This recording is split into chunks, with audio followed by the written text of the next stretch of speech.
May I ask a man often called father of the Internet, Vinton Cerf, Google Vice President and Chief Internet Evangelist. The man who gives us a view from the 21st century, as his book claims, holder of, I believe, about 30 honorary doctorates, including those from the US, Switzerland, Spain, UK, Russia, Canada, Argentina, Australia, and Japan, and multiple US patents. Vinton, what is your patent, as we say in Polish, for the future of the Internet?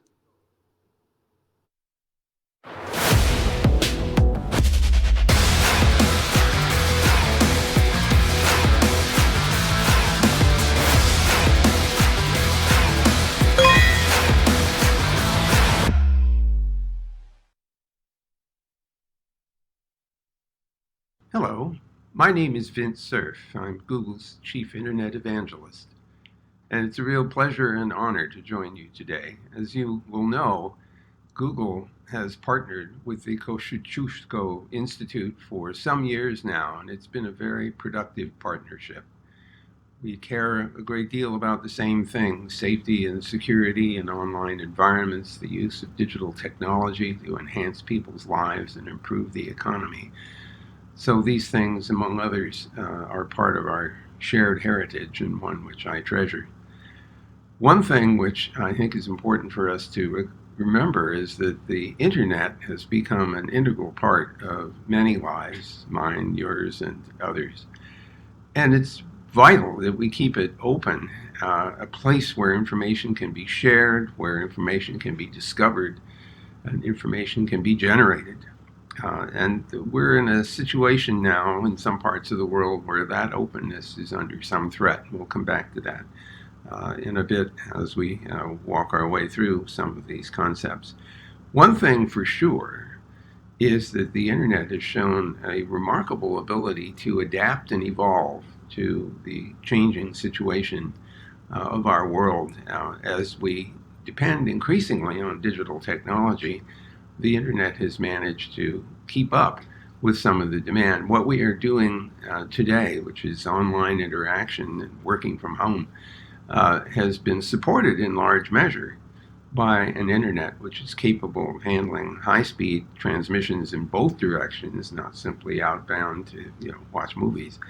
So we've seen an Internet that is capable of evolving, and that I think is very important because people like you are going to be driving its evolution as new demands come along. I think we can also learn a great deal from how the Internet has had a role to play in the response to the COVID-19 pandemic. Where I live in Washington, D.C., I've been in this same room that you're seeing me in. It's down in my basement. For the last 6 months, I haven't traveled at all, whereas normally I travel about 3 weeks out of 4. But I have been going all around the world with the click of a mouse. And so I might go to Australia and then Austria and be home in time for dinner. And there is something to like about that, even though a face-to-face meeting and sharing a good bottle of wine is certainly attractive, and this sort of video conferencing is no substitute. Nonetheless, the Internet has really kept up. It has been vital to allow students to go to school when they have to stay at home. It's allowed many people who are in the information and communications technology disciplines to work from home. And that, I think, has been a very important part of the response that our societies have been able to make to COVID-19, to say nothing about the information that's available on the Internet to help us cope with this really terrible pandemic. One thing I have learned in my visits to Poland and other Central European and Eastern European countries is the remarkable ability of its workforce to address highly technical problems. It's a very, very strong environment, educational environment. You have a remarkably well-prepared workforce to deal with online problems, to deal with the application of information technology and adaptation that is required as time goes on and as new products and services come along, new demands arise. So you have a workforce to envy And I think that's very important to keep in mind, partly because online production of products and services is readily exported outside of the domestic boundary. And that is important if you realize that the world's economy is bigger than any one country. And so if you have the ability to address a global economy with products and services, you have a major opportunity to increase the GDP per capita and not be dependent solely on the health of the economy and of the domestic economy. So something to keep in mind. One thing that I think we would all agree is that capitalizing on the workforce capacity to work in information and communications technology fields will require an internet which is properly configured to serve the needs, which means you have to have broadband capability and it must be available where it's needed in order to support the workforce and to deal with the ancillary requirements of education, for example, and even digital government services to the rest of the public. So the internet infrastructure has to be in place, and where it is not, real efforts are needed in order to bring it to adequate capacity and availability and affordability for everyone who needs access to it, which in my book anyway is everybody. Another thing to keep in mind is that one thing that we should be thoughtful about is this digital single market concept, which is very attractive in the sense of having a relatively unfettered environment in which to develop and offer products and services in the information technology space. But the digital single market in Europe should not be seen as an isolating kind of function. I think it's important to create commonality, but it should also create the opportunity to export out of that digital single market to the rest of the world's economies. So I would urge very strongly that consideration of digital single market be focused primarily on commonality, on common standards, on safety and security and affordability, but not to inhibit the ability of exchange across that boundary to the rest of the world. I think you would all agree that there are significant upsides to the way in which the internet is being used. It is an enormous source of information. It has tools that is enabling the production of information and its discovery. One can see this benefit coming from scientific progress, for example, medical breakthroughs, growth in the economy, new kinds of jobs that didn't exist before. I mean, if you go back to 1994, there was no such thing as training for being a webmaster. It was something you had to learn to do, with your own hands. Interestingly enough, over time, of course, tools were made to make it easy to create web pages. But the reason that it was possible for people to learn that skill is that the makers of the browsers of the time had a feature in it called show source or something equivalent to that, which allowed you to actually see the HTML that was used to create a particularly attractive web page, so you could actually see how that was done, and then you could copy it, you could change it, you could explore variations on it. So people became webmasters by teaching each other. And I think it's very important to keep in mind how powerful that paradigm is, the idea that you learn by doing, that you share your skills, so that everyone gets to advance at a rapid pace because of the sharing of this knowledge.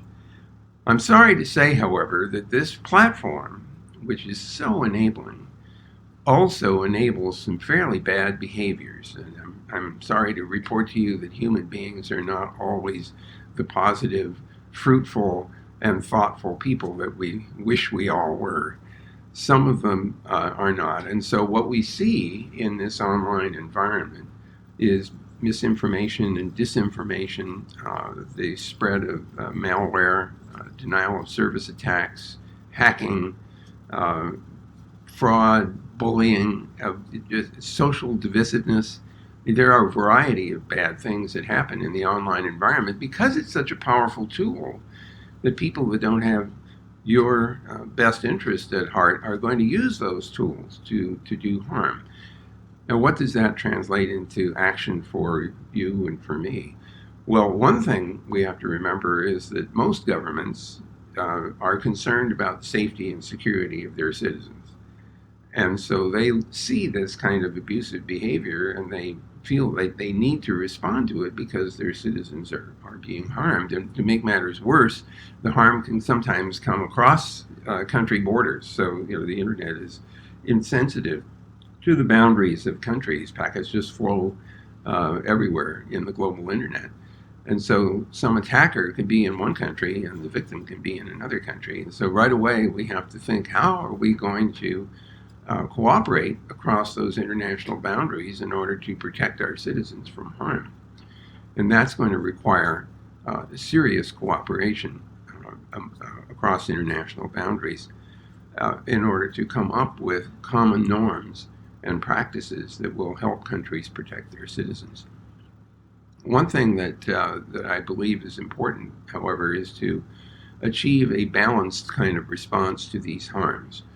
It's possible to go to an extreme and to try to protect people by suppressing information, by censoring information, by inhibiting access to various websites. And while that might make sense for certain conditions, it certainly should not make sense for every condition. It's very important to keep the internet open, to allow people to explore its content and to generate and share content that they believe is important for other people. It seems to me that what we see is a tension between protecting people's safety using surveillance and other kinds of techniques and protecting their privacy. In theory, these should not have to conflict. Protecting privacy is important, but there are some people who will argue that protection of privacy leads to harm because some people whose privacy is protected will seek to do harm and do so in a way that's private. So we have to find some middle ground where it's possible to give strong protections to people's privacy while at the same time figuring out how law enforcement, especially across international boundaries, can be affected while preserving the important freedoms that we find enshrined in the Universal Declaration of Human Rights. I've been watching with some interest an initiative in Europe called Gaia X, which is an attempt to create a European cloud environment, which I strongly endorse. I think this is important for the European world to invest in and to create a distributed cloud environment upon which it can build products and services. One interesting thing, of course, is that Google has also invested in cloud-based facilities in Europe. We have 5 major data centers, and we have a 6th one coming, which I understand is going to be in Poland. What is important about this is not merely that there be investment in cloud-based capability, because it enables so many new products and services, but it's also an opportunity to create an inter-cloud environment. Some of you will remember that when the internet was being designed, there were brand-based networks like IBM with its systems network architecture or Digital Equipment Corporation with DECnet. But they were brand specific. You couldn't connect across brands of computers. And of course, the internet allowed that by design.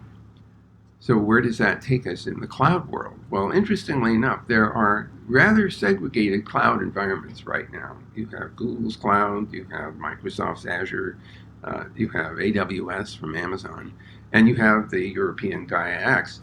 And I want you to think for just a moment about the customer looking at this and thinking, how do I avoid being trapped in one entity's cloud? Just like some people were saying, how do I avoid being trapped into using only one brand of computer when I really want to take advantage of the choices that there are among multiple brands?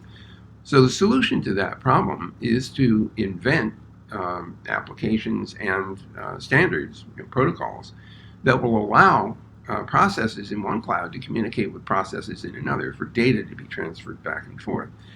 At Google, we've made an investment in a system called Anthos, which is exactly intended to allow for intercloud transfers for the execution of software on any cloud using techniques like Kubernetes, which is a container-based concept to allow a chunk of code to be plunked down in any cloud and then to run. So the idea of having intercloud standards is really important for the benefit of the customers. And so something to think about as you're thinking your way through Gaia X is to make sure that it will interwork with other cloud-based systems. There's an organization that I participate in that's called the Global Commission on the Stability of Cyberspace. And this commission, although it has no official capacity, has been generating a number of interesting ideas which they call norms. Norms are not treaties, so they're not enforceable. But norms are the kinds of things that we often adopt as a society to say these behaviors are acceptable in our society and these behaviors are not. And so the norms are over here. And it is abnormal to behave in this other way. Norms are actually quite valuable because at least they set out a potential behavior description which people could adopt voluntarily.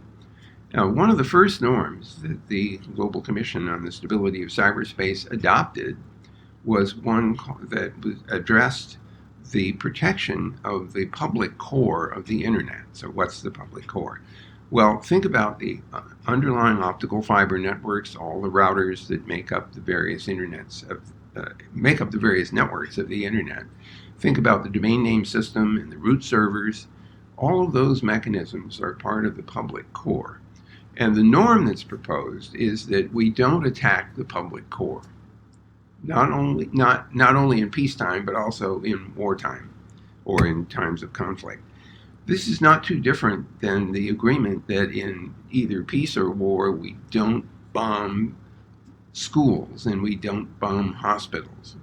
We don't harm that infrastructure because its societal role is too important.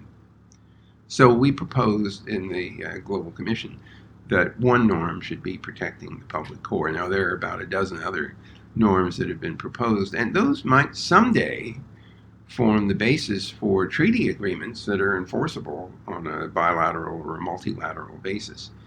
And that brings me to a very important requirement made by, or at least a request made by Secretary General Guterres at the United Nations. He asked some time ago for a report on digital cooperation in an age of digital interdependence. And that report was delivered last year in June. Since that time, there's been a considerable amount of work in various parts of the United Nations to answer the question, what kinds of cooperation would be useful in order to make the digital environment beneficial and to protect against some of the harms that we know the online environment has the potential to experience. And so there is continued work now in a number of different UN agencies to answer that question. Let me just give you an example of something that we might usefully do on a global scale. Strong authentication turns out to be your friend. It is supposed that you're doing a transaction on the net, and you want to make sure that no one else can pretend to be you in the execution of that transaction. Then it's important that you have the ability to strongly authenticate yourself to the system that is enabling the transaction so that someone else can't pretend to be you and execute that transaction. So strong authentication often translates into two-factor authentication, for example, using public key cryptography and things of that sort. That turns out to be a way of protecting yourself. So that's one thing that we could agree is means of strong authentication, and also the strength of the legal strength of that strong authentication. If we sign a contract using digital signatures, and if we agree in the two jurisdictions that a dispute between the parties will be adjudicated in one or the other of those two jurisdictions, and that the contract was digitally signed using digital signatures that meet a certain level of criteria for strong authenticability, if that's a word, then the contract is enforceable because we've agreed as to what constitutes adequate strong authentication. We should have agreements like that in order to enable online commerce. And of course, many other kinds of transactions that take place that require the identification and authentication of the parties that are involved. That's just one kind of example of the things that we could agree to achieve on an international basis. It seems to me that the key to almost everything these days is getting access to information that we need to answer questions. And the second key is the ability to generate that information and to share it. And the third one is the ability to find that information and to discover it in order to make it useful. So we have some fairly serious challenges before us right now. You know what they are. We have a global pandemic. We have global warming to worry about. And we have very serious economic and social inequity in many countries, including my own. Those challenges will only be met if we have enough high-quality information to help us determine what steps are going to be effective to meeting those challenges. And that, to me anyway, says that the internet is going to be a vital tool for helping us tackle those problems. We must preserve all of the positive benefits of the internet that we know and have been experiencing for some decades now, while at the same time dealing with some of the harmful behaviors that we know are possible. Finding a balance between those two is a job that you and I should undertake, because if we don't do that, the value of the internet will diminish, and that will be a great loss for humanity. So thank you so much for letting me take some time this morning. I'm eager to find out what happens at the conference. I hope somebody takes good notes because I can't be there with you, but I sure want to know what happens. But in the meantime, maybe we'll see each other on the net. Thank you very much. Ladies and gentlemen, this has been Vinton Cerf. He needs no authenticability. His message and his face are certain. They definitely belong to him. Thank you once again for sharing it.